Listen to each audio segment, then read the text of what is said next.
Ouais, faire l'inventaire.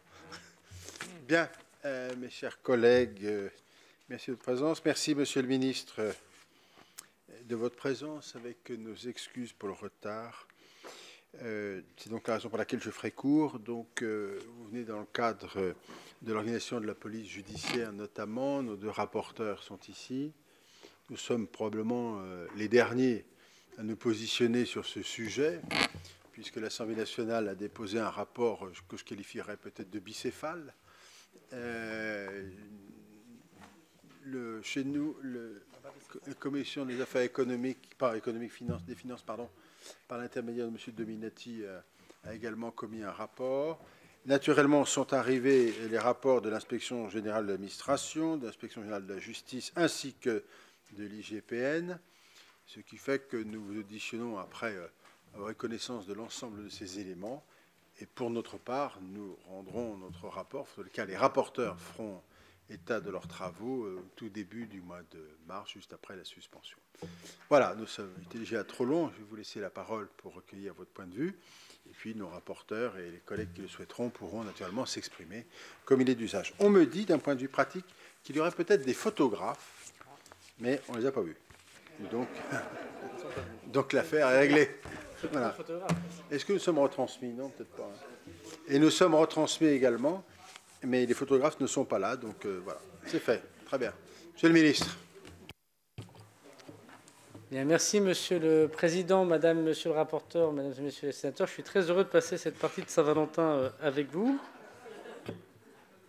et de parler d'un dossier très important qui a, je crois bien, été échangé, on va dire ça comme ça, lors du débat sénatorial en commission, en audition et puis évidemment en séance, puisque cette réforme de la police nationale, et moi je pense qu'il faut d'abord insister sur le fait que c'est la réforme de la police nationale et pas simplement la réforme de la police judiciaire, comme on le lit trop improprement, sinon on ne comprend pas très bien ce que veut faire le gouvernement, a été modifiée, si j'ose dire, enrichie. Puis finalement, on trouve un compromis avec le gouvernement par le travail du Sénat. Je voudrais saluer le rapporteur de Bresse et le rapporteur Hervé qui ont évidemment beaucoup contribué à ça pour trouver une écriture, je crois, consensuelle qui permettait à la fois de mettre un certain nombre de bornes qui nous semblaient évidentes, mais qu'on a rappelées dans le marbre de la loi et qui par ailleurs faisait naître notamment les rendez-vous d'aujourd'hui, puisqu'on s'est engagé à publier les rapports, ce que j'ai fait, je crois que chacun l'a vu le jour même avec le garde des Sceaux, que ce rapport de l'Inspection générale de la justice, de l'Inspection générale de la police nationale et de l'Inspection générale de l'administration ont commis, et évidemment évoqué devant les commissions, comme je m'étais engagé, Monsieur le Président, à dire ce qu'en ferait le gouvernement. Le Conseil constitutionnel, d'ailleurs, n'a pas eu à redire grand-chose sur la loi que j'ai eu l'honneur de porter avec votre travail et votre concours, et d'ailleurs a validé la réforme de la police nationale. Il n'y a pas mis de réserve particulière, notamment sur la question importante qui a été évoquée par de nombreux parlementaires sur la séparation des pouvoirs et le lien qu'il y a entre l'autorité judiciaire et le pouvoir exécutif. Je n'y reviens pas. Je pense que l'essentiel, puisque vos rapporteurs travaillent à la finalisation, j'imagine, de leur rapport et que mon audition vient quasiment clore, le cycle d'auditions qu'ils ont pu mener. L'important est sans doute l'échange que je peux avoir avec eux et avec l'ensemble des sénateurs. Je voudrais peut-être dire trois choses très rapides pour dire où on en est, nous, du point de vue du ministère de l'Intérieur. D'abord, conformément à mon engagement que j'ai pris devant la Haute Assemblée, devant l'Assemblée nationale, je ne ferai rien dans la réforme de la police nationale, puisqu'il s'agit intégralement d'une réforme qui relève soit de mon pouvoir réglementaire, soit d'un fonctionnement, on va dire, quotidien des services de police, tant que les trois rapports ne sont pas rendus et tant que je n'en aurai pas étudié les conclusions, bien évidemment. 2 sur 3 ont donc été rendus. Je reviens peut-être rapidement sur le rapport des inspections du gouvernement, mais aussi sur le rapport, en effet, bicéphale de l'Assemblée nationale, commis par Mme Guévenoux et par M. Bernalicis. Je prends le premier point, le rapport du gouvernement. Comme celui de l'Assemblée nationale, peut-être comme celui du Sénat, je ne sais pas. En tout cas, dans les deux rapports, y compris d'ailleurs par M. Bernalicis lui-même, ce qui est à souligner pour notre part, personne ne remet en cause le bien fondé de « il faut faire quelque chose dans la police nationale » qui travaille en silo depuis extrêmement longtemps et qui peut-être mériterait d'être modernisée. Et dans la police nationale, évidemment, singulièrement dans la filière judiciaire en particulier, devant le nombre d'enquêtes très important et devant aussi la mutation de la délinquance et de la criminalité dans notre pays. Donc je crois qu'on est à peu près d'accord sur le constat, je ne sais pas ce qu'en diront les rapporteurs, mais il ne s'agit pas de ne rien faire. Rien faire serait que laisser continuer une forme de délinquance, des taux d'élucidation qui ne seraient pas au rendez-vous, désespérer la filière judiciaire et donc toute la police nationale, et puis surtout ne pas s'adapter au monde moderne qui est le nôtre et qui va grandissant, le cyber, les stupéfiants, les messageries cryptés, nous connaissons tous cela. Le deuxième point sur lequel on semble à peu près d'accord, le rapport de l'Assemblée nationale comme celui des inspections, c'est que l'idée de créer une filière judiciaire, puisqu'elle n'existe pas en tant que telle aujourd'hui, paraît d'une bonne idée, y compris d'ailleurs soulignée par M. Bernalicis, et donc je m'en félicite. C'est le nœud, évidemment, de l'inquiétude que l'on peut avoir et qui est légitime de la part notamment d'un certain nombre d'agents de la police judiciaire actuellement, et j'y reviendrai. Je vais rester peut-être désormais sur le rapport des inspections, puisque je n'ai pas eu encore l'honneur de m'exprimer devant l'Assemblée nationale, et j'en dirai évidemment au rapporteur ce que j'en pense, bien sûr, de leurs conclusions. J'ai eu l'occasion de dire avec le garde des Sceaux que nous prendrions l'intégralité des remarques et des préconisations des inspections au sens large, notamment deux mériteraient d'être particulièrement vues et que je n'avais pas imaginé dans un premier temps. D'abord, pour bien montrer qu'il s'agit d'une filière judiciaire et que l'autorité judiciaire a évidemment absolument accès aux autorités de police qui sont sous son autorité. L'évaluation de ces futures directions départementales de la police nationale se fera à la fois par le préfet, le directeur départemental de la police nationale, mais aussi par le procureur de la République. Je pense que ça, c'est une innovation proposée notamment par l'inspection générale de la justice, qui me paraît frapper du coin du bon sens, et qui permet de souligner, de montrer qu'il n'y a évidemment aucun problème, notamment sur le fameux article 12 qui prévoit la saisie du service et de la liberté du service enquêteur. Et puis le deuxième point sur lequel moi je voudrais avoir un œil particulier, c'est notamment la question qui a été faite de décentralisation d'un certain nombre de décisions. On pense évidemment à des choses aussi pratiques que des frais de mission. La police judiciaire peut avoir peur que ce soit un peu trop centralisé. Et surtout de l'action qui est menée par la police judiciaire. Je pense que les propositions de décentralisation proposées par le rapport seront également une très bonne chose dans la réflexion. Alors en attendant peut-être le rapport du Sénat et vous dire exactement ce que nous ferons, je vais vous donner quelques dates peut-être des futures échéances. À partir de la semaine prochaine, je recevrai l'intégralité des organisations syndicales de la police nationale, des gardiens de la paix jusqu'au commissaire de police en passant par le personnel administratif, technique et scientifique dans des discussions bilatérales pour les entendre sur la réforme de la police nationale et strictement sur cette question et les rapports qui auront été, je crois, publiés d'ici là, y compris ceux du Sénat. J'ai eu l'occasion de dire que le calendrier serait celui de l'année 2023 pour la réforme. Je prendrai donc, après cette consultation syndicale, un certain nombre de décisions qui tirera les conclusions, soit des rapports des assemblées, mais aussi des propositions des syndicats, pour avoir au mois d'avril prochain la désignation des directeurs zonaux, puisque l'idée c'est de faire des directions par zone uniques de la police nationale. Et puis ensuite, après, entre la fin de l'été et après la Coupe du monde de rugby, pour ne pas désorganiser évidemment la police nationale dans ce grand événement, deux types de nominations de direction départementale. Il y a une quarantaine de départements, ne sont pas concernés par les grands événements sportifs, qui pourraient faire l'objet d'une première nomination fin août, début septembre, et puis ceux qui sont concernés par les grands événements sportifs, pour ne pas les gêner dans leur organisation, de le faire après la Coupe du monde de rugby, donc plutôt au mois d'octobre. Ce qui fait que l'année 2023, à la fin de l'année 2023, nous serions en ordre de marche, nous aurions les directeurs par filière de la police nationale, les directeurs zonaux de la police nationale et les directeurs départementaux de la police nationale, étant entendu, je vous le dirai ici, qu'il ne s'agit pas de prendre les directeurs de la sécurité publique et de les faire directeurs. Ce n'est pas comme ça que ça va fonctionner. Nous allons mettre des patrons de PJ, directeurs zonaux de la police nationale, patron de la PAF, directeur zonal de la police nationale. Il s'agit bien évidemment que chacune des anciennes directions puisse être bien représentée dans l'ensemble évidemment de ces nominations. J'ai proposé, par souci à la fois d'apaisement et de continuité, que dans un premier temps et en attendant les rapports de vos rapporteurs, que les directeurs actuels centraux de la PJ, de la voie publique, de la PAF, DRT et de ce qu'on appelle la DRCPN, c'est-à-dire le soutien à la police nationale, soient nommés comme préfigurateurs.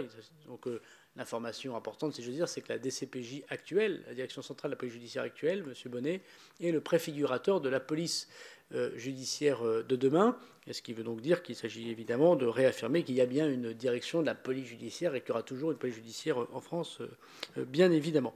Voilà ce que je peux dire en quelques mots, Monsieur le Président, en vous disant que c'est une réforme très importante. Je crois qu'elle n'a pas vraiment d'équivalent, sans me payer de mots, dans l'administration que je dirige.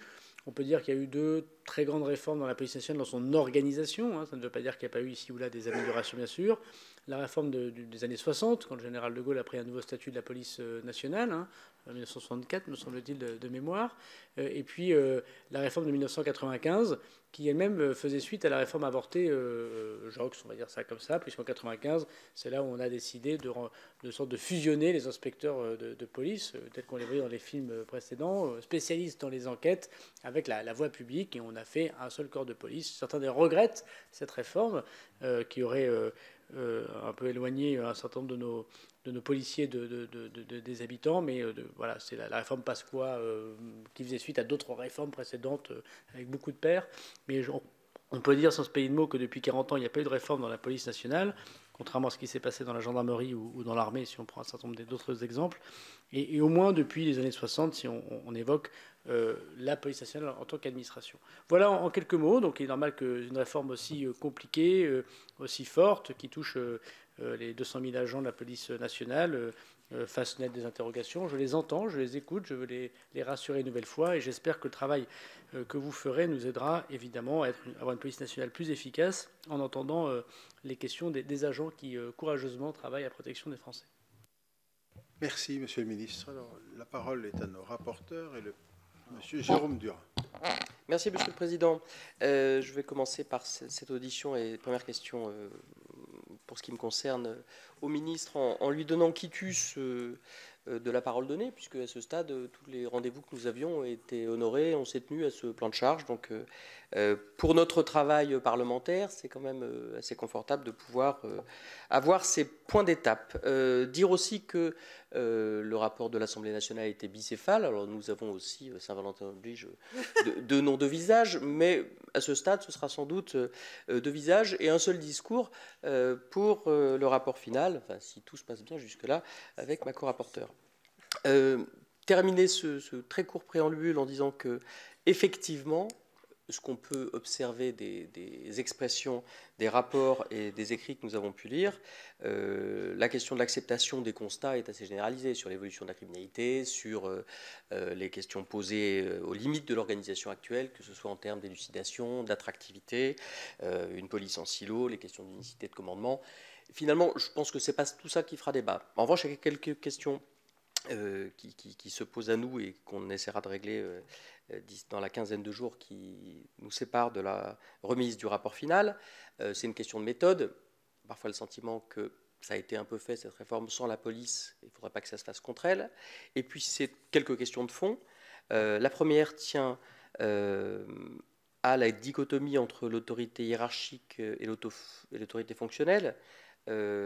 C'est un des grands enjeux de la réforme. Quelle définition vous envisagez pour cette autorité fonctionnelle ? Et peut-être pouvez-vous nous indiquer où en est l'élaboration des doctrines nationales et la mise en œuvre des directions nationales, même si vous l'avez esquissé tout à l'heure.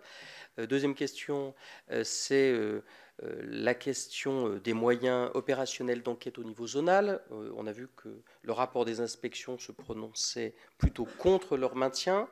Serait privilégiée la possibilité de saisine des services localisés sur un département voisin, éventuellement avec une extension temporaire du champ territorial de compétences de service. Alors, on voit bien l'intérêt que ça peut présenter pour le traitement d'affaires sensibles, mais sur des phénomènes dont les ramifications s'étendent au-delà d'un département, comment on fait travailler un niveau régional, voire interrégional, et la saisine du niveau national, au-delà des offices, sera-t-elle toujours possible? Et puis, dernier point, l'organisation de la filière investigation au niveau de chaque département reproduira-t-elle, à ce stade et dans les perspectives qui sont les vôtres, l'organisation en 3 niveaux qui a déjà été mise en place dans les Outre-mer? Voilà pour mes 3 questions. Merci. Madame Belliot, peut-être. Merci. Alors, moi, je vais vous questionner, Monsieur le Ministre, plus particulièrement par par rapport aux audits qui ont été faits et des conclusions qui ont pu être rendues, ou en tout cas les constats qui ont pu être faits, et notamment en vue de l'ampleur des modifications réglementaires que peut donner lieu cette réforme, aussi bien aussi des modifications numériques, immobilières. Je voudrais juste rappeler ce qu'a pu dire l'inspection, les 3 inspecteurs généraux, concernant par exemple les problèmes numériques, où ils disent clairement qui ont été rencontrés se sont révélés être un frein majeur. Ils disent exactement ensuite que concernant les problématiques numériques, il en résultera une période transitoire durant laquelle le fonctionnement s'effectuera en mode dégradé, voire avec l'interruption temporaire de certains accès, dans un contexte de fonctionnement des outils numériques qui suscite de vives critiques. La manœuvre numérique fait peser un risque spécifique sur la réussite initiale de la réforme.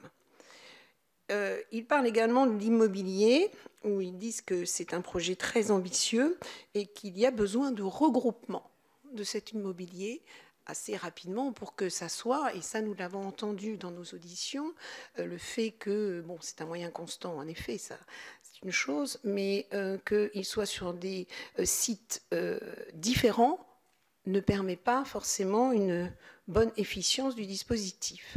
Alors, ma question est, compte tenu donc de ces, peut-être, comment dirais-je, craintes, j'aimerais savoir le calendrier, est-ce qu'il vous paraît vraiment réalisable ? Je ne parle pas aussi de la formation de ces DDPN qui est très importante, vous l'avez dit, vous avez entièrement raison, et la qualité du DDPN, évidemment, il en restera la qualité de la réussite de cette réforme. Une formation, ça prend du temps, ces moyens réglementaires, cette mise en œuvre, aussi bien, donc je le répète, d'un point de vue numérique, immobilier, c'est long aussi. Alors donc, est-ce que pour vous, le calendrier vous paraît vraiment réalisable ? Et est-ce que cette généralisation, j'ai entendu que vous parliez de la fin de cette année, mais est-ce qu'une généralisation avant l'échéance des Jeux Olympiques est crédible ? Et j'aimerais également vous questionner sur les stocks. Alors là, on a vu, nous, en tout cas, moi j'ai découvert plus qu'une montagne de stocks. C'est assez impressionnant, le stock qui a été mis en lumière à l'occasion des constatations sur la réforme, et vous les connaissez beaucoup mieux que moi et que nous, mais ça a été vraiment stupéfiant. C'est évidemment un enjeu majeur qui peut obérer le bon fonctionnement de la justice et puis plus généralement de la société dans les années à venir. C'est une insatisfaction que peuvent avoir nos concitoyens lorsqu'ils n'ont pas eu de réponse à leurs plaintes. Le rapport des inspections annonce qu'une mission d'inspection a été lancée sur ce sujet en décembre 2022. Quels sont les objectifs qui sont assignés à cette mission et quelles solutions pourraient être mises en œuvre pour résorber ces stocks? J'entends que la réorganisation et la réforme proposée n'avaient pas pour objet de résorber ces stocks, mais il n'en demeure pas moins que nous avons découvert des milliers et des milliers et des milliers de dossiers qui n'ont pas été traités. Merci beaucoup. Merci, madame. Monsieur le ministre, puis les autres collègues après. Oui, merci, monsieur le président. Peut-être ici ou là, peut-être sur la question générale de la méthode, on fait tous des erreurs, très certainement, et on pourrait davantage expliciter ce qu'on essaye de faire. La difficulté, quand même, c'est qu'on voit bien qu'on bouscule beaucoup de choses en faisant la réforme de la police nationale, et que un certain nombre d'incompréhensions peut être, bien sûr, du fait de l'administration et du ministre, évidemment, en chef de cette administration. Mais il ne faut pas sous-estimer aussi le bond très différent que l'on fait faire à la police nationale. Certains peuvent le prendre contre eux, ce n'est absolument pas le cas, mais il est évident qu'on leur demande une accélération de modernisation et de changement de comportement qui aurait pu être fait auparavant et qui n'a pas été fait, et que devant les difficultés, la complexité de la délinquance, mais aussi parce que vous évoquez tout à l'heure sur les divers problèmes que nous allons rencontrer, les grands événements sportifs, la grande criminalité qui est devant nous, c'est sûr que c'est une réforme qui ne se fait pas par étapes et qui se fait one-off, si j'ose dire. Donc, du coup, ça rend les choses plus complexes. Le grand avantage que nous avons, ça répond à la fois à votre question sur le numérique et sur l'immobilier, c'est qu'on y a des moyens très importants. Immobilier, numérique et formation.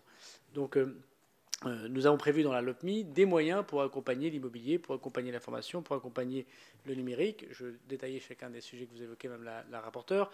Et je pense qu'une grande partie des organisations syndicales et des policiers le voient quand même. C'est-à-dire que c'est à la fois une réforme qui change la façon de fonctionner de la police, mais en même temps qui met des moyens pour accompagner ce changement indépendamment des habitudes et parfois un peu, il faut bien le dire aussi, de la nostalgie avec des maisons qui ont des très grosses identités. La police judiciaire, c'est une maison, chacun le sait, qui a une grosse identité, on la comprend très bien d'ailleurs, hein, et qu'il faut accompagner. Son identité ne disparaît pas, elle va se moderniser, si j'ose dire, à la même hauteur. Là aussi, c'est une comparaison un peu prétentieuse, mais que lorsque Clémenceau a créé les brigades du Tigre, il a fait un constat, j'ai déjà dit dans l'hémicycle, que la criminalité organisée, il fallait donc organiser la police nationale. Bon, auparavant, la plupart de la police était municipale, vous le savez. C'est l'objet du travail de Clémenceau, qui d'ailleurs à l'époque avait des grèves et des contestations de la réforme de Clémenceau, comme quoi l'histoire se répète souvent.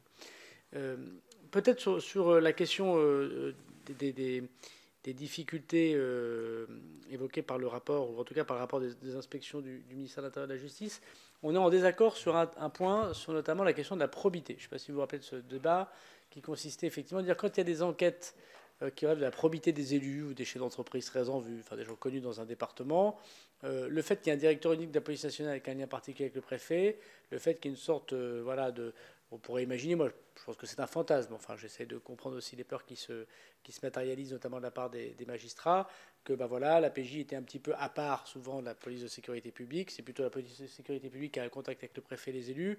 Là, le fait qu'un directeur unique va s'occuper des deux, peut-être qu'il peut renseigner, comme dans un film de Chabrol, entre le notaire et le cousin évêque, qu'est-ce qui se passe dans la grande ville de la préfecture. Bon, je ne crois pas que les préfets fassent ça toute la journée, mais imaginons, donc on a fait un choix ensemble, on l'avait fait mettre dans le texte de loi, qu'on allait dépayser l'affaire. Bon. Là, il y a deux manières de la dépayser. Nous, on a proposé de la monter au niveau zonal. Ce ne soit pas la direction locale qui la traite, mais une direction zonale. Et le rapport d'inspection, notamment proposé par l'inspecteur général de justice qui s'en occupait, a dit plutôt faire la direction frontalière, c'est-à-dire le département d'à côté.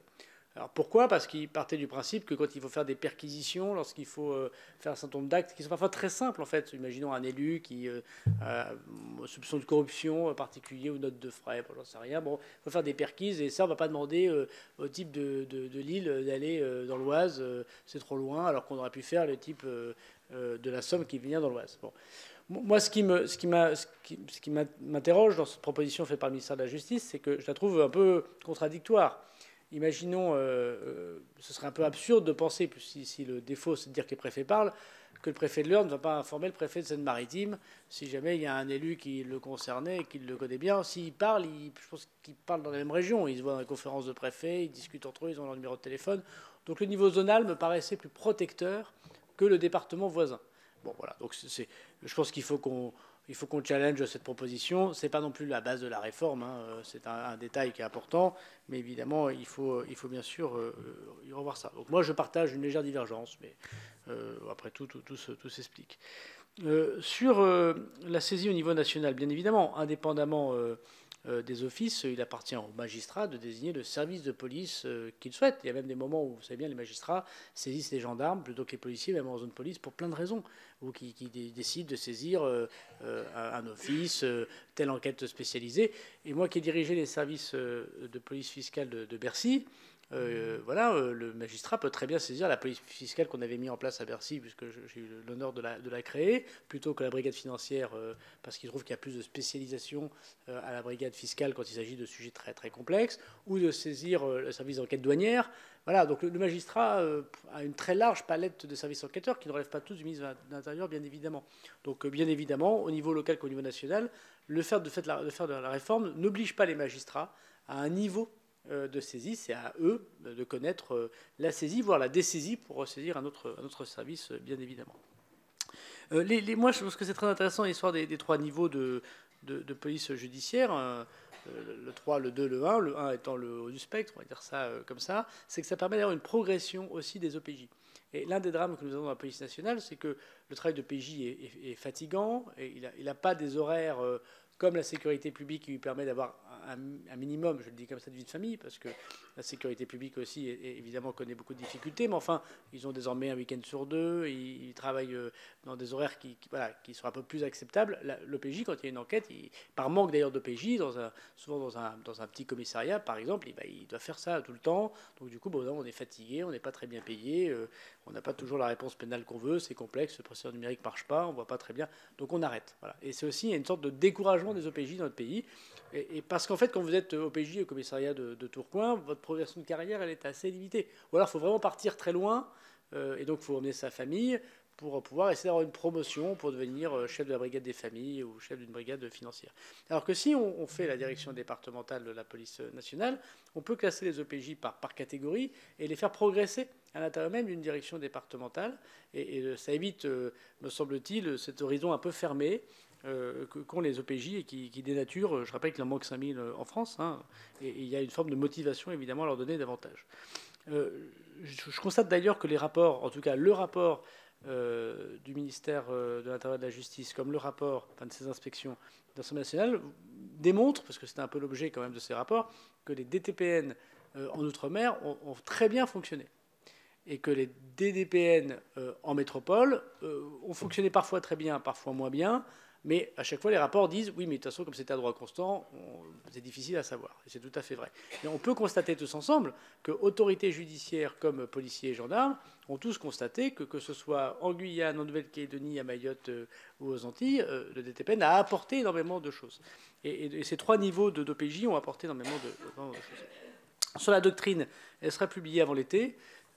Pardon de cette réponse de Normand, mais il y a le fait qu'on attendait un peu quand même les rapports des assemblées, monsieur le sénateur. C'est pas une insulte contre les Normands, hein, je voudrais ici le préciser. Je vois les sénateurs normands se rebeller. Je ne vais pas vous faire une promesse de Gascon en vous disant que vous aurez les doctrines, mais si vous les aurez avant l'été, bien évidemment. Je les passerai au champ, monsieur le président. Mais on attendait aussi de connaître vos conclusions pour pouvoir adopter ces doctrines.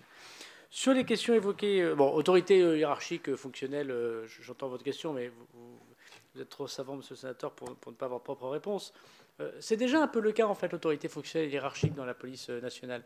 J'essaie d'expliquer aux maires que je rencontre qui veulent absolument avoir des pouvoirs de police judiciaire, de leur dire que, vous le savez mieux que personne, désormais le Conseil constitutionnel a dit si vous voulez des pouvoirs de judiciaire, vous donnerez votre police à la police, au procureur de la République. C'est exactement ce qui m'arrive.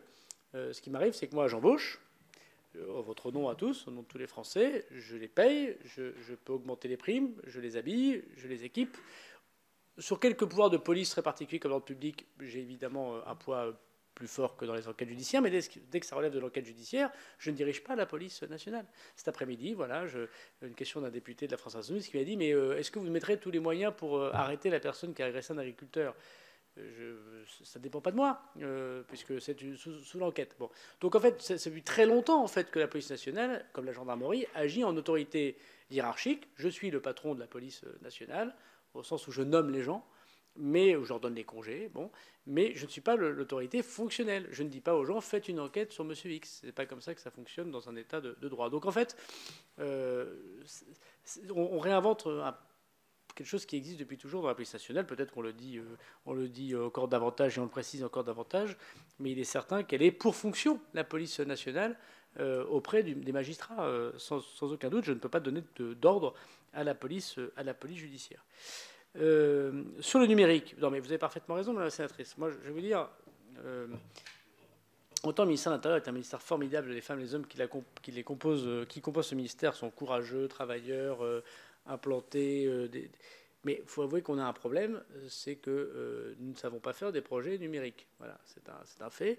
J'ai été pendant 3 ans ministre des Comptes publics. J'ai eu le bonheur de faire l'impôt à la source et la dématérialisation de vos impôts. Je crois que c'est une administration qui sait faire ce genre de projet. Et quand je suis arrivé au ministère de l'Intérieur, pour plein de raisons que je pourrais vous expliciter, mais ce serait un peu long, on ne sait pas très bien les faire. Et ça coûte beaucoup d'argent. Bon. Et ça c'est pas très efficient, évidemment, pour le service public de la sécurité, mais en plus, ça désespère Margot, qui travaille dans le commissariat, parce que la difficulté, c'est que parfois, on oblige aujourd'hui des gens à réimprimer des procédures dites numériques, où il y a tellement d'entrées dans la procédure numérique que ça a vraiment été fait par des gens qui n'ont jamais vu de procédure a priori. Voilà, ça n'a pas été imaginé avec le ministère de la Justice. Enfin, franchement, rien n'est droit. J'ai changé une très grande partie des choses. On a changé chef de projet, on a mis beaucoup plus d'argent, on a mis à la tête de ces projets des gens qui ont une certaine conception de la vie informatique, parce que l'un des problèmes de la police nationale, et j'oserais dire un peu contre, si vous me permettez cette expression, de la gendarmerie, c'est que comme il n'y avait jusqu'à présent pas de formation scientifique dans la police nationale pour conduire des projets scientifiques, c'était plus dur. Le commissaire de police, il est fait pour plein de choses, mais peut-être pas pour diriger des grands projets numériques, parce que c'est un autre métier. Voilà. Et donc, d'ailleurs, je suis très heureux de voir que l'école polytechnique, désormais, accepte qu'il y ait 4 commissaires de police qui sortent de cette école pour pouvoir, justement, dans la police nationale, avoir des formations scientifiques comme les ont les gendarmes, qui ont réussi à faire à la fois des Saint-Cyriens, des polytechniciens, des gens qui venaient d'ailleurs. Et donc, oui, on a des problèmes numériques très importants. Et cette réforme, en fait, elle va les aider à aller mieux, me semble-t-il. D'abord parce qu'en même temps, vous avez voté la LOPMI avec des moyens supplémentaires, mais aussi un certain nombre de changements profonds. La plainte en ligne et la visioplainte, c'est une transformation dès le début. Parce que qu'est-ce qu'on a fait dans la procédure numérique jusqu'à présent? En fait, c'était le monde papier qu'on transformait en numérique. Et comme la justice n'avait pas forcément suivi, vu la taille des tuyaux, on réimprimait pour la justice. Voilà. Alors que là, le début, c'est dès le début, on fait du numérique, à commencer par le dépôt de plainte. Et je pense que ça changera énormément de choses, y compris dans les saisines faites par les magistrats. Donc si j'entends vos interrogations et celles des agents, en fait, je crois qu'on repart un peu from scratch sur 2 grands projets, Scribe et RPPN. On aura aussi l'occasion d'en reparler, mais en fait, ça ne marche pas indépendamment de la réforme de la police nationale. Et nous faisons les deux en même temps, et ce sera une très bonne chose. Sur l'immobilier, oui, j'entends votre question d'agroupement. D'abord, on a prévu beaucoup d'argent, dans 400 millions d'euros de mémoire par an dans la LOPMI pour faire des projets immobiliers, y compris on avait imaginé les DDPN. C'est vrai, vous avez raison qu'il y a besoin de regroupement, mais dans les faits, il y a quand même déjà beaucoup de regroupements qui sont faits, parce que les vrais regroupements qui se posent, c'est dans les 30 plus gros départements, on va dire ça comme ça. Et moi, non, je ne suis pas du tout inquiet sur le fait qu'on se donne toute une année pour faire la réforme de la police nationale. Donc moi, je crois que nous serons prêts pour décembre 2023 sans aucun problème. Après, oui, vous avez raison. On va mettre 3 ans, 4 ans peut-être à prendre tous les textes réglementaires. Il y en a 176 de mémoire. Et ce ne sera pas fait pour les JO, mais ce n'est pas très grave. Ce n'est pas ça le problème. Le problème, c'est qu'on ait une police organisée, évidemment, pour décembre 2023. Objectivement, je n'ai pas d'inquiétude particulière sur son organisation et sur sa formation. Sur les stocks, et j'en terminerai par là, bon, c'est pas propre à la réforme de la police nationale. On essaye d'être honnête, pardon de cette phrase devant la représentation nationale, mais pour faire baisser les chiffres de la délinquance, c'est pas très compliqué. Hein. Vous dites au commissaire de police, à partir d'octobre, vous n'enregistrez plus les dossiers, comme ça vous comptez en 10e, en 9e, et puis après vous dites, ça c'est pour janvier prochain. Ouais, mais c'est la délinquance statistiquement, je crois qu'il y en a qui l'ont fait, il y en a qui ont essayé de résoudre des problèmes, parce qu'après les gens voient que c'est un problème. Bon. Nous, on essaye de dire, qu'à un moment où la plainte est déposée, on l'enregistre comme étant la plainte du jour, premièrement. Donc on ne triche pas sur les stocks. Deuxièmement, la difficulté que nous avons, elle est importante, c'est que nous avons une multiplicité désormais de contentieux, et bien sûr les violences conjugales ont complètement changé la façon de fonctionner de la police et de la gendarmerie, puisque nous avons dit désormais aux policiers et aux gendarmes, non seulement vous ne prenez plus aucune main courante, mais vous déposez tout en plainte, ou en ouverture, si c'est un signalement pour que le procureur de la République puisse faire évidemment une poursuite. Et par ailleurs, vous vous concentrez sur les plaintes physiques, les plaintes qui touchent les personnes, et on verra les plaintes des biens plus tard. Bon, je caricature, mais c'est grosso modo... chacun comprend qu'il vaut mieux s'occuper des personnes que des biens quand on doit faire 2 urgences. Du coup, les stocks, c'est surtout des stocks de biens. Ça peut être aussi des stocks de personnes, hein, mais les plaintes contre X, les gens qu'on ne retrouve pas. Bon. Donc, le premier sujet, c'est un peu, on a été un peu structurellement, il y a des stocks dans la police nationale, par manque de PJ, par une grosse délinquance qui existe. Deuxièmement, ça a été aggravé par le fait qu'on leur a dit, on priorise les violences aux personnes, et notamment les violences conjugales, sur lesquelles, à chaque fois, je répète quand même, c'est quasiment systématiquement la mise en garde à vue de la personne qui est accusée. quasiment systématiquement la saisie des armes et les perquisitions, des enquêtes de voisinage et psychologiques, donc désormais pour 400 000 interventions par an, hein, c'est le chiffre de l'année 2022 par exemple, pour les violences conjugales. Ça a créé voilà, beaucoup d'espace de police judiciaire, et c'est normal pour ces personnes. Troisièmement, on a mis beaucoup de monde sur la voie publique. Et plus vous mettez des policiers dans la rue, alors ça c'est policiers et gendarmes, mais c'est aussi vrai pour les polices municipales. Je prends l'exemple de Tourcoing, je me rappelle, enfin si on va ensemble au commissariat de Tourcoing, la personne qui s'occupe du gage, il vous dira, mais moi la police municipale, elle amène quasiment toute la journée des gens qui font infraction routière, et il faut aussi les traiter. Donc il y a les effectifs qu'on a mis en plus sur la voie publique, et quand je rajoute des CRS et des gendarmes mobiles, comme c'est le cas de 11 escadrons aujourd'hui, qui font de la sécurisation, qui luttent contre les quartiers, dans les quartiers difficiles contre la drogue, etc., vous faites plus de dossiers. Et quand en plus les maires augmentent le nombre de policiers municipaux, ce matin, tôt j'étais à Saint-Denis, il y a désormais quasiment une centaine de policiers municipaux à Saint-Denis, ils apportent au commissariat des enquêtes supplémentaires. Donc les effectifs en plus de tout le monde rapportent des enquêtes.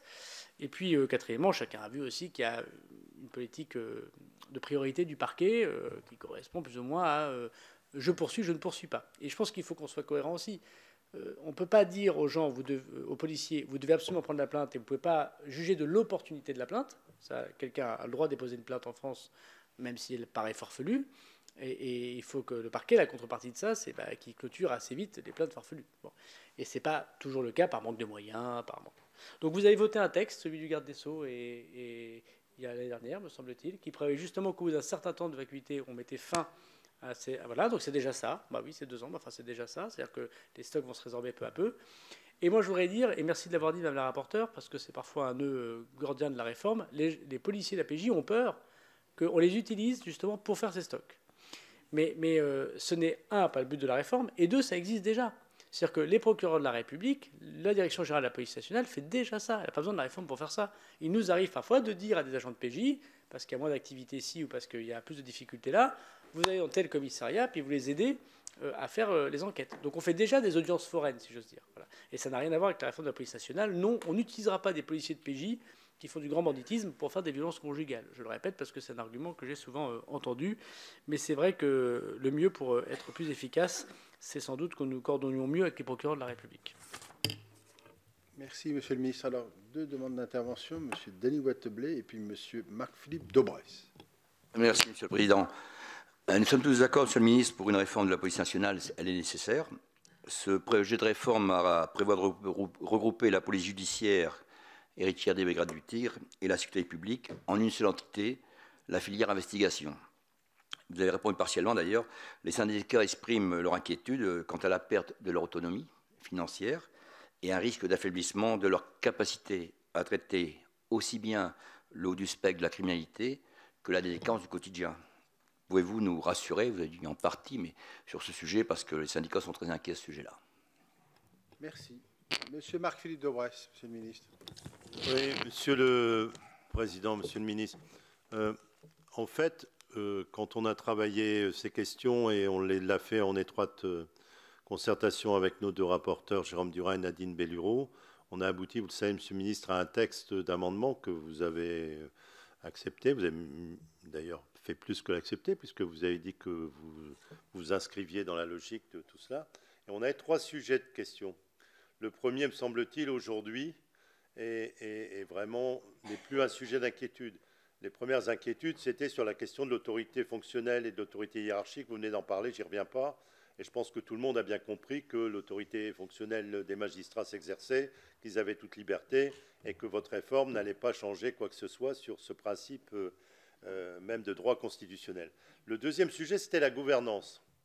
Et sur la gouvernance, nous, on avait insisté sur le fait que le maillage territorial devait être maintenu, la cartographie actuelle devait être maintenue, mais qu'il fallait donner les moyens, s'agissant de la police judiciaire, d'une gouvernance avec des moyens propres, et notamment, on avait mentionné l'échelon zonal. C'est pour ça que, comme vous, moi, je pense, j'ai lu le rapport des 2 inspections, je pense que sur tous les sujets qui se posent, y compris les questions de dépaysement, c'est l'échelon zonal qui est le mieux adapté. En tout cas, nous, des auditions qu'on avait faites avec toute une série de personnes qui ont affaire avec cette réforme, c'est l'échelon zonal qui me semble important de maintenir et de garantir, je réponds directement à l'interpellation de Dany Wattebled, de garantir des moyens propres, financiers et humains. Le troisième sujet, c'est le sujet qu'a évoqué Nadine Bellureau, c'est-à-dire le sujet du numérique et de l'immobilier. Je ne reviens pas sur le numérique, vous en avez parlé. Je suis assez d'accord avec vous. Culturellement, il y a un problème numérique au ministère de l'Intérieur qui n'existe pas dans d'autres ministères. Mais moi, je reviens sur l'immobilier, monsieur le ministre. Je reviens sur l'immobilier. À l'évidence, si vous voulez aller au bout de l'ambition de votre réforme, et Nadine l'a dit d'une autre manière, vous allez devoir revoir complètement la gestion immobilière de tout le parc que vous avez en charge. C'est pas, on en a parlé quand vous êtes venu dans les départements, ce n'est pas qu'un problème de caserne de gendarmerie ou de foncière logement pour construire des nouveaux logements. C'est un problème d'optimisation d'un parc immobilier très important sur l'ensemble des moyens du ressort du ministère de l'Intérieur, et pas seulement de la police. Et il y a nécessité, à l'évidence, de... Moi, je pense que vous devriez à un moment confier une mission, soit dans une inspection générale, soit des parlementaires, pour travailler sur l'immobilier du ministère de l'Intérieur. Voilà. Donc, je le dis au passage, c'est un vrai sujet qui a été souvent soulevé par les ministres successifs de l'Intérieur, en toute bonne foi, mais qui n'a jamais été résolu. Et comme on va aller à toute allure vers de nouvelles formes de délinquance, il est plus que temps de le prendre en main. En tout cas, merci d'avoir tenu vos engagements et les étapes. Puis, évidemment, il y a l'évaluation. Et là, on continue en attendant que vous mettiez en place la réforme en plusieurs phases. Mais il faudra évaluer chaque année pour vérifier que les objectifs sont bien en adéquation avec les moyens mis sont bien en adéquation avec les objectifs énoncés. Merci. Pas d'autres questions? Monsieur le ministre, la parole. Merci. Sur la question que... Pardon. Peut-être Madame Mercier? Bon, allez-y. Pardon d'avoir interrompu votre réponse, Monsieur le ministre. Je voudrais vous poser une question extrêmement pratique. J'ai pu faire vendredi soir, à Chalon-sur-Saône, la tournée avec la BAC. Je suis montée dans une voiture qui avait l'air très très bien, mais à côté, il y avait une autre voiture de la BAC qui était toute abîmée, pleine de rayures, un peu comme la mienne, si vous voulez, parce que moi, je ne vise pas bien pour rentrer dans mon garage.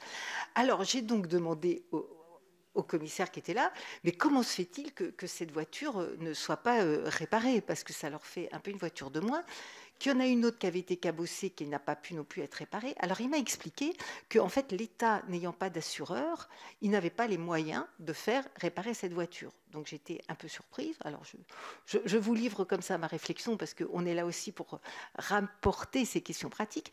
Et une autre était que ces gens avec lesquels je tournais, en fait, assuraient 5 week-ends sur 6. Par rapport à leurs collègues, par exemple, de Besançon, qui, eux, ne font qu'un week-end sur 2.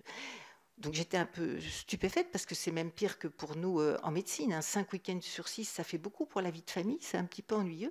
Et ils m'ont expliqué que juste il manquait 6 à 10 personnes dans ce service pour qu'ils aient des moyens de travailler qui soient un peu plus humains. Donc je leur ai promis que je remontais ces questions. Je tape très haut, monsieur le ministre, mais je pense que c'est bien de remonter le terrain de temps en temps. Vous avez besoin de carrossier, monsieur le ministre. Bien. Monsieur le ministre. Mais vous ne croyez pas, c'est bien dire. Alors, d'abord, la question de monsieur Wattebled. Bon, je pense que c'est une question très importante, parce que la décentralisation financière, je pense que j'ai évoqué, c'est la première fois que je dis d'ailleurs, que je suis tout à fait prêt à étudier le fait qu'évidemment les services de PJ, tels qu'ils existent aujourd'hui, existeront demain, et une décentralisation, notamment de leurs crédits, pour leurs frais de mission, etc. Il y a une peur que tout soit centralisé, technocratisé. C'est évidemment pas le cas. J'en parlerai avec les organisations syndicales et je dirai au Parlement, évidemment, ce que je compte faire. Sur le haut du spectre, bon, c'est quoi? C'est qu'en gros, on se dit, voilà, des policiers très spécialisés, comme le sont les policiers de PJ, qui font des choses extrêmement complexes, extrêmement efficaces. Ils ont peur d'être utilisés à d'autres choses que ce pourquoi ils sont utilisés. Pourquoi? Parce qu'il y a une grande idée dans la contestation, si je veux dire, de la réforme, et un peu dans la police judiciaire, que la police judiciaire intéresse peu les ministres de l'Intérieur et intéresse peu les politiques, parce que les grandes affaires, elles sont au long cours. Et donc, l'idée générale qui est véhiculée, c'est de dire, le ministre, lui, ce qui l'intéresse, parce qu'il est interrogé par les parlementaires, c'est ici et maintenant, le point de deal à Chalon-sur-Saône, les vols à l'étalage à Tourcoing et les violences conjugales à Lens. Et les grands criminels, ceux qui ont mis 3 à 4 ans pour les confondre, ceux qui se sont enfuis dans un pays étranger, ceux qui demandent une coopération, cela, ce n'est pas dans le temps du ministre. Et souvent, vous interpellez les gens des affaires qu'il y a 3-4 ans quand vous n'étiez pas ministre. Et comme les ministres de l'Intérieur, en général, durent en moyenne 1 an, bon, il y en a qui résistent un peu au choc. Voilà, donc du coup, il se dit, si tous les moyens sont donnés dans une direction unique de la police nationale, le ministre va avoir envie, pour avoir des résultats politiques, poussés par la pression de l'opinion publique, de laisser tomber le haut du spectre pour s'intéresser à la vie quotidienne. Et vos concitoyens, ils vous interrogent sur la vie quotidienne, ils ne vous interrogent pas sur le commandant Narcos, même si évidemment c'est un point très important. Et évidemment, si on veut lutter profondément contre les trafics de stupes, il faut s'attaquer plutôt à Narcos qu'à la vie quotidienne. Bon, moi je pense que c'est une critique qui n'est pas bien fondée, parce que ça voudrait dire que le ministre de l'Intérieur n'a aucune conscience de l'intérêt général et ne voudrait faire que de la politique ici et maintenant. Bon, alors imaginons que ce soit le cas naturel des hommes et des femmes politiques.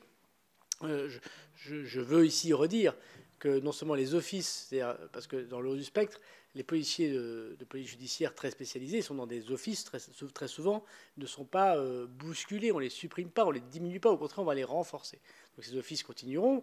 Par exemple, l'OCLIF pour la brigade financière, on a souvent dit aussi que cette réforme c'était pour retirer des moyens à la brigade financière pour pouvoir moins s'intéresser aux politiques ou aux chefs d'entreprise et plutôt s'intéresser à autre chose.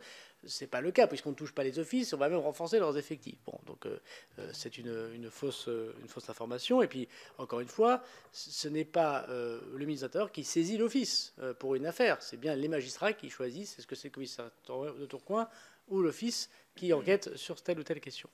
Ce que je peux dire cependant, c'est que il faut aussi que mais je crois que beaucoup de gens dans la police judiciaire l'ont compris, comprendre que le point de deal à Tourcoing, il est désormais souvent relié à un trafic international qui utilise souvent aussi les nouvelles technologies. Je pense que Encrochat ou Sky ECC, pour parler de 2 sujets, police nationale et gendarmerie, ont démontré que les assassinats ciblés, des actes de torture, des points de deal dans des petits coins de France étaient tous reliés à une vision tentaculaire des choses. Et donc il ne faut pas... le travail de la police et de la gendarmerie, il risque d'être assez inutile si on traite différemment les points de deal en disant ça c'est la petite délinquance, et puis il y a les grandes délinquances qui sont les grands noms. En fait, les grandes délinquances, c'est les grossistes, et puis après il y a les détaillants. Voilà. Et tout ça, malheureusement, c'est un fil. Et je ne dis pas que les grands offices et les policiers de la police judiciaire très spécialisée doivent s'occuper du point de deal de Tourcoing. Je dis que l'information faite par la sûreté urbaine de Lille doit remonter évidemment beaucoup plus naturellement chez les grands enquêteurs, je mets évidemment des guillemets, parce que cette information leur permet de pouvoir être plus efficace. Et puis, troisième sujet, ça je pense que c'est un point très important, il faut bien comprendre pourquoi on fait ce genre de réforme. Moi, il m'est arrivé de constater depuis 2 ans et demi maintenant que je suis ministre de l'Intérieur qu'il y a des affaires qu'on ne fait pas ou qu'on fait mal ou qu'on fait trop tard ou qu'on fait bien après, parce qu'on n'a pas assez d'effectifs de police pour faire les perquisitions. Vous savez qu'on fait des grandes affaires de drogue ou des grandes affaires judiciaires, vous avez besoin, quand vous faites 10 perquisitions en même temps, dans 10 endroits différents, de beaucoup de policiers. Vous avez besoin d'enquêteurs, vous avez besoin de policiers sur de voie publique pour barrer les rues, pour regarder les sorties. Et donc, il y a des commissariats, il y a des antennes de police. Donc, comme il n'y a pas assez de policiers de police judiciaire, on fait un calendrier, si j'ose dire, de dire quand le magistrat nous donne le go, parce que le magistrat nous donne le go parfois la veille pour le lendemain, c'est pas si évident que ça, ou quand on va prendre un go fast, et on doit mobiliser 15, 20, 30, 40, 50, 60, parfois 100, 200 agents de police nationale, et on ne les a pas sur la police judiciaire, donc du coup, on retarde. Alors que là, l'idée, c'est de dire que le directeur qui sera au courant de ça, il dira on arrête tout, demain matin, on ne fait pas l'opération de sécurisation du métro de Tourcoing qu'on avait prévu, vous voyez, on a un truc beaucoup plus important, et on contribue aux 15 interpellations en même temps pour avoir les preuves, et aux 15 perquisitions en même temps. On ne retarde pas l'affaire en attendant que tous les policiers de la PJ Lille, évidemment, je caricature de mes propos, c'est que vous compreniez, soit là. Et donc, on sera aussi plus efficace parce que... si j'ose dire, c'est la sécurité publique qui devrait avoir un petit peu peur de cette réforme. Parce que ce n'est pas, contrairement à ce que pense la PJ qui sera mis au service de la sécurité publique, mais l'inverse. C'est les agents de sécurité publique qui seront beaucoup plus nombreux, qui seront plus utilisés par la PJ pour faire des interpellations. Et ça laisse aux policiers du haut du spectre les grandes affaires, mais ils utilisent les policiers qui ne sont pas des policiers spécialisés de police judiciaire concourir à l'affaire, parce que pour faire des perquises, Vous n'avez pas besoin d'avoir toujours des policiers du haut du spectre. Et puis je terminerai par dire, et ça c'est un point très important, qu'aujourd'hui, les sûretés départementales et les commissariats font des affaires qui étaient ceux de la police judiciaire d'il y a 15-20 ans. Moi, il m'arrive de lire des fiches où la police nationale de tel commissariat fait 30, 40, 50, 200, 300 kilos de drogue. Ça arrive. Et c'est une sûreté départementale qui le fait. Ou qui interpelle un type qui a fait 3 meurtres. Ah, il y a 20 ans, c'était pas comme ça. C'était très rare que quelqu'un fasse plusieurs dizaines de kilos de cannabis dans une cité. Maintenant, je ne dirais pas que c'est quotidien, mais quasiment. Et c'est la vie de l'OPJ du commissariat. Et je pense que la police judiciaire doit aussi comprendre ça, qu'il y a eu une sorte de montée en gamme très importante des OPJ de commissariat, du fait notamment de la circulation de la drogue et de la délinquance, qui les pousse aujourd'hui à faire des affaires très importantes. Et parfois, ces affaires très importantes, il n'y a pas de grosse condamnation pénale, parce que l'OPJ, il est peut-être devant une affaire un peu trop grosse, peut-être pas assez formé, peut-être pas assez spécialisé, puis on a chopé le gars, mais on n'a pas chopé la ramification, parce que les gens ne se parlent pas assez entre le haut et le bas. Bon, donc, pour résumer, oui, le haut du spectre s'occupera du haut du spectre, on ne va pas les utiliser. Voilà, quand vous avez la chance d'avoir de grands artistes, vous les mettez pas, évidemment, à faire autre chose, bien sûr, dans la semaine. Sur la question de M. Debresse, bon, je pense vous avez raison sur la justice, on a beaucoup rassuré. Je crois que d'ailleurs, plus de magistrats disent aujourd'hui séparation des pouvoirs, autorité judiciaire, autorité fonctionnelle, je pense que tout le monde l'a compris. Cartographie, c'est sans doute un point encore de négociation qu'on peut avoir. C'est-à-dire qu'on voit bien que ce qui gêne une grande partie de la PJ, moi j'entends ce que disent ceux qui contestent, dire voilà, la direction départementale de la police nationale, pour nous ça ne va pas dans certains départements parce que c'est trop petit. Alors j'ai toujours eu dit que c'était ma vocation régionale ou zonale, mais manifestement je m'exprime mal ou je suis mal entendu ou on n'a pas tout à fait. Donc ce que je propose, peut-être en m'inspirant des rapports à la fois du ministère, du Sénat et de l'Assemblée, c'est que je proposais aux organisations syndicales de me faire des propositions de modification. Voilà. S'ils pensent qu'il y a un périmètre de PJ qui peut être légèrement différent que ce qu'on a imaginé, ben regardons-le. Et c'est pas peut-être vrai partout. C'est peut-être pas vrai autant dans le Finistère que dans le Nord, que dans la Creuse, qu'à Marseille. Voilà. Donc je suis encore ouvert, bien évidemment, à la discussion. Et les organisations syndicales, je crois, sont les bons interlocuteurs, après l'inspiration que vont porter les parlementaires, pour changer sans doute un certain nombre de choses, pour rassurer la police judiciaire. Je ne reviens pas sur le numérique parce que je suis en train de payer la dette numérique précédente, donc j'espère que je rendrai ça sans... Et je ne créerai pas de déficit et je résorbe la dette numérique, donc j'espère que je partirai en ayant résorbé cette dette numérique. Sur l'immobilier, vous avez raison. Mais de manière générale, ça pose la question de comment on doit accueillir les gens dans les commissariats, les brigades de gendarmerie au XXIe siècle. Ce n'est pas simplement les locaux fonctionnels, je pense que ça pose l'intégralité de la question. Alors pourquoi au ministère de l'Intérieur on pose toujours la question et on n'y répond pas? D'abord devant l'immensité du parc immobilier. Nous avons des implantations partout. Et de toute forme d'implantation. C'est-à-dire que je suis sans doute à la tête du ministère qui a les implantations les plus diverses, entre la place Beauvau, cet hôtel particulier magnifique, jusqu'au commissariat de Tourcoing, en passant par la sous-préfecture d'Avesnes-sur-Helpe, qui passe même par une brigade de gendarmerie ou une caserne, où on a mis des escadrons mobiles, qui sont en outre-mer. Enfin, on en a partout, de toutes sortes, de tout âge, avec des montages très compliqués. Parfois, c'est les collectivités qui l'ont monté, parfois, c'est un partenariat, parfois, c'est un bailleur social, parfois, c'est l'État qui vit dans un bâtiment qui l'entretient alors que c'est le département, les préfectures en étant un bel exemple. Donc, en fait, on a une immensité de diversité de patrimoine. On sait déjà pas bien, et c'est pas à vous que je vais l'apprendre, monsieur le ministre, gérer le patrimoine public. Alors en plus, dans un ministère qui n'est pas spécialisé pour ça, avec autant d'administrations silos qui ont été rajoutées, le ministère de la Défense quand il est venu, le ministère de l'Intérieur, bref, avec beaucoup de réformes, on est un peu devant l'énorme parc que l'on doit gérer. Donc moi je crois, encore une fois, on l'a dit dans la LOPMI, la foncière me paraît une bonne idée. La foncière, entendons bien, c'est on garde la majorité, on garde la puissance, mais on fait rentrer des gens dont c'est le métier, parce que c'est le métier de gérer l'immobilier, ce n'est pas toujours le métier du ministère de l'Intérieur. Encore une fois, les commissaires de police sont formidables, mais gérer l'immobilier, je pense que c'est un métier, on devrait peut-être s'inspirer de ça, dans l'État comme ailleurs. Et pourquoi pas, je prends note de la mission. En tout cas, c'est sûr que c'est un sujet très important. On a un double problème au ministère de l'Intérieur. On a nos réformes qui doivent s'adapter à notre immobilier, bien sûr, et puis la transition énergétique de nos bâtiments. Qui mériterait, à mon avis, beaucoup de littérature, mais on n'en est pas. Alors, pour terminer sur votre interpellation, Madame la sénatrice, vous avez parfaitement raison. Alors, je ne connais pas exactement la situation de Châlons, mais je me promets de m'y intéresser dès ce soir. Je fais pourtant beaucoup de visites de commissariat et de brigade de gendarmerie. L'État est son propre assureur, mais ça c'est normal, mais comme une collectivité, enfin moi j'étais mon propre assureur, si j'ose dire, à la mairie de Tourcoing. Bon. Et c'est plutôt un bon point. Notre difficulté, c'était de 3 ordres. Le premier, on l'a résolu, c'est qu'il y avait une énorme vétusté du matériel, et notamment des véhicules. On a changé 3 véhicules sur 4 dans la police nationale en 2 ans et demi, plan de relance compris. Donc vraiment, on a fait une révolution dans la police nationale. La gendarmerie, je pense que ça se voit et qu'ils en sont contents.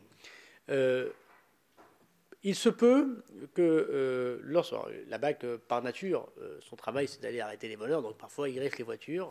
Vous, en revanche, ce n'est pas votre métier, si je peux me permettre, donc vous devriez faire attention. Mais ce qui est sûr, c'est que la BAC, c'est normal que leurs voitures en prennent un coup, parce que c'est leur métier de tous les jours. Bon.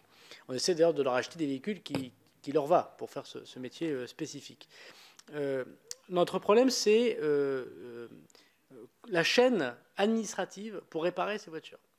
Et en fait, pour réparer des voitures, on les envoie au SGAMI, donc au garage qui dépend du préfet régional de la zone de défense. Le problème, et c'est pour ça qu'il manque des carrossiers, c'est que nous avons dans la vie publique, État, ce que vous avez dans vos collectivités locales, on a du mal à faire venir des artisans pour travailler en tant que fonctionnaire ou en tant qu'ouvrier d'État.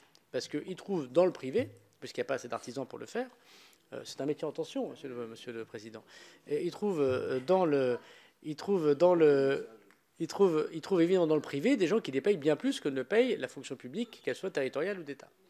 Donc, c'est très compliqué. Moi, on fait de l'apprentissage avec des carrossiers, on n'en a pas assez, des garagistes. Voilà. Donc, du coup, deuxième solution, soit vous attendez pendant des jours et des jours et des jours la réparation, bon, plus le fait que l'État a tendance à acheter le matériel au moment où la voiture a un problème et pas avoir de stock, ce qui est un problème parce que du coup on perd du temps pour avoir le matériel quand la voiture a un problème. C'est un autre sujet de gestion des deniers publics avec lequel je me bats avec Bercy. On essaye du coup de travailler, et c'est ce que j'encourage les préfets et les commissaires à faire, avec les garagistes locaux. Il vaut mieux avoir un bon accord avec le garagiste local ou avec le centre municipal, le garage municipal de la ville, pour faire un certain nombre de petits changements. Donc je vais regarder, il y a un truc qui ne va pas manifestement à Chalon, parce que cette voiture, elle aurait dû être, évidemment, quand on n'a pas les possibilités en interne, on les fait en externe, et moi, j'encourage cette décentralisation, et ça fait vivre nos commerçants. Sur les horaires, bon. Les horaires, ce que vous dites, j'entends, mais il faudrait que je regarde plus sérieusement. Pourquoi ? Parce que c'est pas normal de faire 4 week-ends sur 5, et maintenant, c'est normalement un week-end sur 2. Pourquoi ? Parce que j'ai engagé la fin d'un certain nombre de cycles consommateurs, on va dire, pour les forces de l'ordre. Oui, il faut qu'il y ait plus de monde pour faire ces cycles d'un week-end sur 2. Mais pour qu'il y ait plus de monde, il faut aussi que les policiers soient volontaires de travailler la nuit. Parce que moi, je ne peux pas forcer les policiers à travailler la nuit. Donc en fait, vous avez dû rencontrer des policiers de nuit, des gens très, très courageux, mais peut-être que c'est un petit sujet aussi au sein même du commissariat. C'est-à-dire que ceux de la nuit, ils n'ont pas toujours les mêmes horaires et les mêmes envies que ceux du jour, et que ce n'est pas toujours un problème d'effectifs, c'est aussi un problème de répartition des effectifs dans l'emploi horaire. Et quand moi j'affecte des policiers dans un commissariat, j'ai déjà eu l'occasion de vous dire que je ne pouvais pas en affecter directement, que j'étais obligé d'ouvrir des postes, mais bon, je ne reviens pas sur cette question. Imaginons qu'ils viennent au commissariat de Chalon, je ne peux pas les forcer, ni moi ni le DDSP, à les faire travailler la nuit. Donc, et c'est le chat qui se mord la queue, parce que moins il y a d'effectifs la nuit, moins on peut changer les horaires, donc on travaille toujours avec les mêmes personnes, et donc du coup, donc je vais regarder Chalon, bien évidemment, mais l'année qui vient, c'est une année, les derniers à le faire, c'est quasiment la préfecture de police, où le renforcement général des effectifs permet de faire un cycle horaire qu'on appelle le binaire, mais voilà, exactement, qui leur permet de faire ça. Alors, en général, les policiers de la nuit, ils n'aiment pas trop ça au début. Pourquoi ? Parce qu'ils avaient une habitude de travailler pendant un certain temps. Parce que faire 12 heures de suite, c'est ça le binaire, hein, faire 12 heures de suite, c'est un peu fatigant quand on est policier de nuit. C'est pas pareil, c'est très fatigant quand on est policier de jour, mais c'est pas tout à fait pareil que la nuit. Et par ailleurs, ils ont des habitudes de famille, notamment parce qu'ils habitent assez loin, souvent en zone gendarmerie d'ailleurs. Et donc du coup, il faut se taper aussi la circulation, la sortie de ville, etc. Donc eux, ils ne sont pas toujours très favorables non plus à passer au binaire. Mais une fois qu'ils sont passés au binaire, moi je constate qu'ils nous remercient parce que, bon, certes, ils ont changé leur vie de famille, et ça c'est un peu complexe, mais ils arrivent évidemment à quelque chose de plus positif. Je terminerai par dire à M. le Président de la Commission des lois, je sais qu'il est attaché sur la question des voitures, ça n'a rien à voir avec la réforme de la police nationale, mais quand même. Moi, je suis favorable pour que vous nous aidiez collectivement. Je sais que Mise à Justice y réfléchit, mais je pense qu'on a besoin vraiment du bon sens des parlementaires de la nation pour que nous ayons davantage de véhicules saisis à utiliser. Et pourquoi ? Alors, il y a une bêtise de la part du ministère de l'Intérieur. Souvent, il nous arrive nous-mêmes de refuser des véhicules saisis parce que, lorsqu'ils sont des voitures de luxe, par exemple, nous ne le faisons pas parce qu'on n'a pas de pièces de rechange. Et donc l'administration dit « Ah ben non, comme on n'a pas de pièces de rechange, quand ils seront cassés, on ne pourra pas ». Moi je leur dis « On s'en fiche, vous la cassez, vous la mettrez à la poubelle. Bon. Mais je pense qu'on a un peu trop de complexité encore à récupérer les saisies. D'abord, je pense que c'est une économie pour le ministère de l'Intérieur, bien évidemment. C'est aussi une forme d'appropriation de la voiture du voleur. C'est quand même pas mal pour marquer son territoire. Et le problème qu'ont dû vous expliquer vos amis de la BAC de Chalon, que je salue, c'est qu'ils sont souvent repérés désormais. Parce que c'est toujours les 3-4 mêmes véhicules. J'ai beau les changer tous les ans ou tous les 2 ans. La vérité, c'est que bon, c'est soit des Ford Mondeo, enfin, c'est toujours à peu près les mêmes modèles. Et puis bon, tout le monde a repéré les plaques d'immatriculation. Donc si on a des véhicules de saisie, ça permet de faire des filatures et ça permet de faire des interventions de plaques qu'ils ne connaissent pas. Et là, vraiment, je crois qu'on a besoin d'accélération de ce processus de saisie. Ce n'est pas une question budgétaire, c'est une question pratique. Monsieur le ministre, une dernière question de Mme de la Gontrie. Puis après, nous lèverons notre séance.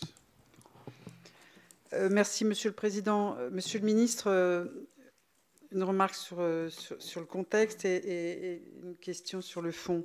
Je vous écoutais depuis tout à l'heure et au fond, j'avais l'impression, c'est un petit peu comme sur la réforme des retraites, c'est-à-dire qu'il y a beaucoup d'inquiétudes manifestées, il y a des manifestations, il y a des prises de position un petit peu qui ne sont pas, qui contestent cette réforme.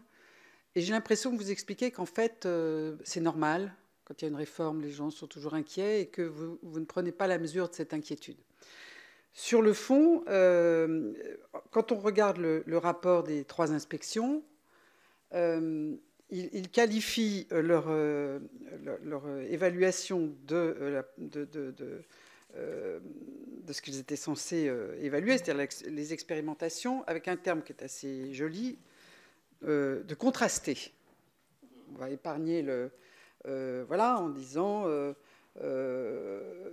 que d'une part c'est trop récent puisque ça a été souvent mis en place en été 2022, donc ça n'a pas permis d'obtenir dans tous les départements les résultats attendus, cadrage insuffisant d'expérimentation, bon, très bien, mais bon, l'ensemble est assez, on va dire, contrasté. Les inspections, c'est pas l'avant-garde de la révolution prolétarienne en général, et il formule 19 recommandations. Et donc ma question est, est-ce que vous allez suivre ces 19 recommandations faites à la suite de l'évaluation de l'expérimentation? Merci, Madame. Monsieur le ministre. Alors la réponse est oui, l'intégralité des 19, Madame la sénatrice, l'intégralité. Et j'ai dit avec le sénateur Durin que j'avais juste une interrogation qui était sur qui s'occupe de la probité. Est-ce que c'est le zonal? Est-ce que c'est... Enfin, c'est véniel, hein, on en discutera. Du coup, ça me permet, avec cette réponse rapide, de vous faire une remarque et vous souligner une différence sur le parallèle que vous faisiez sur des contestations. La remarque, c'est que, fort heureusement, qu'on écoute ceux qui ne sont pas d'accord. Je constaterai que ça n'empêche quand même pas l'action. Si je prends l'exemple d'une réforme que votre gouvernement a fait lorsqu'il était en responsabilité et que tout le monde désormais constate que c'était une bonne réforme, la fusion de la Direction générale des impôts et la Direction générale de la comptabilité publique a fait naître, je crois, d'énormes contestations à point de faire démissionner un ministre d'ailleurs de votre gouvernement. Aujourd'hui, je pense que tout le monde voit que la DGFiP, c'est une administration qui fonctionne bien et on a eu raison de fusionner, par exemple, ces 2 directions qui travaillent en silo et qui désormais travaillent différemment. Donc je pense que ce n'est pas parce qu'il y a des contestations qu'il faut arrêter toute réforme, sinon évidemment on n'y arrive pas. Et en l'occurrence, je pense que c'était mal fondé ces contestations à l'époque, puisque je pense que tout le monde constate que la DGFiP c'était une bonne chose. Et je prenais vraiment une remarque pour montrer que évidemment chaque personne qui essaye de transformer peut avoir des contestations en face et les écoute. Après, la grande différence peut-être avec la réforme des retraites, c'est que vous avez voté la loi que j'ai proposée. Et que donc je nous sens tous concernés finalement par cette transformation. Chacun constate qu'il y a à améliorer la police nationale dans son fonctionnement. Il y a derrière la police nationale des femmes, des hommes qui ont mis beaucoup d'énergie, beaucoup de vie personnelle, beaucoup de sentiments dans leur métier, qui est un métier à énorme pression et à grosse identité. Et moi, je pense que l'une des raisons principales pour lesquelles une partie, et je terminerai là-dessus, une partie des agents le contestent, c'est parce que justement ils ont peur de perdre cette identité et qu'ils sont parfois une vocation d'une vie. Quand on est policier de la police judiciaire, c'est une vocation d'une vie, on a tout sacrifié parfois pour ça, et je le comprends très bien. Et mon travail, et c'est le travail que nous faisons ensemble, c'est évidemment essayer de les rassurer. Après, madame, la comparaison avec la réforme des retraites me paraît étonnante, sauf pour l'envie de faire de la politique absolument, parce qu'il y a 250 000 policiers. Je crois que si vous les interrogez, l'immense majorité des policiers que je peux rencontrer tous les jours non seulement ne contestent pas, mais approuvent une réforme qu'ils attendent depuis très longtemps, notamment les policiers dits de sécurité publique, ceux que nous rencontrons, si j'ose dire, lorsque nous rentrons dans un commissariat de police. Ceux qui contestent, c'est une partie de la police. Non, mais c'est une réforme de la police nationale. J'essaie de vous convaincre de ça depuis tout à l'heure. Ce n'est pas une réforme de la police judiciaire. C'est toute la police nationale qui est concernée.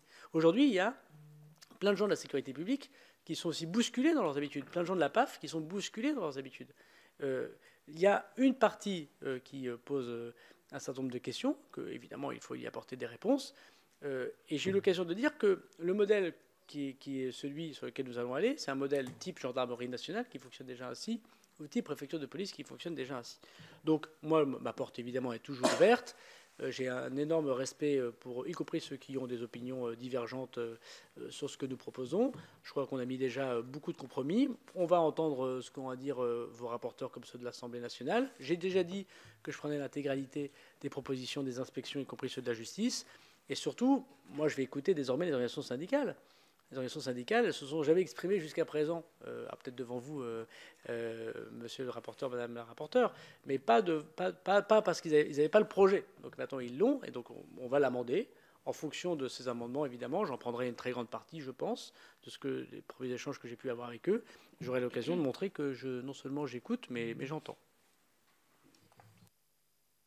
Eh bien, écoutez, merci, monsieur le ministre, de votre présence cet après-midi et des réponses aux questions qui ont été formulées. Nous allons lever la séance.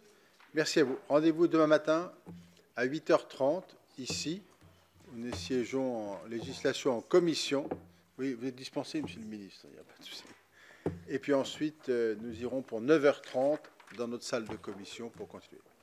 Voilà.